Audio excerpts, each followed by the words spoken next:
Viewers तारीख बदलने को तैयार। इंग्लैंड ऑस्ट्रेलिया को शिकस्त देकर फाइनल में पहुंच गया। दफाई चैंपियन को इंग्लैंड के हाथों दूसरे सेमीफाइनल में 8 विकेटों से शिकस्त। तफसीलात के मुताबिक आईसीसी वर्ल्ड कप 2019 के दूसरे सेमीफाइनल में मेजबान इंग्लैंड ने दफाई चैंपियन ऑस्ट्रेलिया को बआसानी शिकस्त देकर फाइनल में जगह बना ली है। इंग्लैंड ने 27 साल बाद वर्ल्ड कप के फाइनल में जगह बनाई है। इंग्लैंड ने ऑस्ट्रेलिया को जानिब से दिए गए 224 रन का हदफ 2 विकेटों के नुकसान पर 32वें ओवर में हासिल कर लिया। इंग्लैंड की जानब से जैसन रॉय 85 रन बनाकर नुमाया रहे। इंग्लैंड और न्यूजीलैंड के दरमियान वर्ल्ड कप का फाइनल 14 जुलाई को लॉर्ड्स के तारीखी मैदान में खेला जाएगा। इससे कबल दफाई चैंपियन ऑस्ट्रेलिया ने इंग्लैंड को जीत के लिए 224 रन का हदफ दिया। ब्रिंघम में ऑस्ट्रेलियावी कप्तान एरन फिंच ने टॉस जीतकर बैटिंग का फैसला किया, जो अच्छा साबित ना हुआ और सिर्फ 4 रन पर वो खुद बगैर खाता खोले आर्चर की गेंद पर एलबीडब्ल्यू आउट हो गए। 10 रन पर inform batsman David Warner Woakes की गेंद पर ब्रिस्टो को कैच दे बैठे।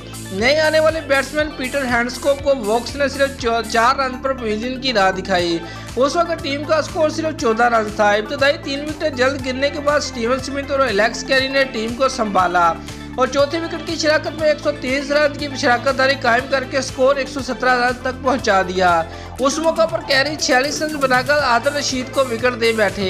उसी ओवर में आदिल रशीद ने स्टोन्स को बगैर खाता खोले पवेलियन की राह दिखाई। मैक्सवेल और स्टीवन स्मिथ ने छठी विकेट के लिए 39 रन जोड़े, जिसके बाद मैक्सवेल 22 रन बनाकर आर्चर का शिकार बने। पीट कुम 6 रन बनाकर आदिल रशीद का शिकार बने। स्टीवन स्मिथ 85 रन की उम्दा पारी खेलकर बटलर के हाथों रन आउट हुए। स्टार्स भी 29 रन बनाकर स्टोक्स का तीसरा शिकार बने। दोस्तों, अगर आपको हमारी ये वीडियो पसंद आई है तो लाइक और कमेंट लाजमी करें और हमारे चैनल को सब्सक्राइब करना मत भूलिए। शुक्रिया।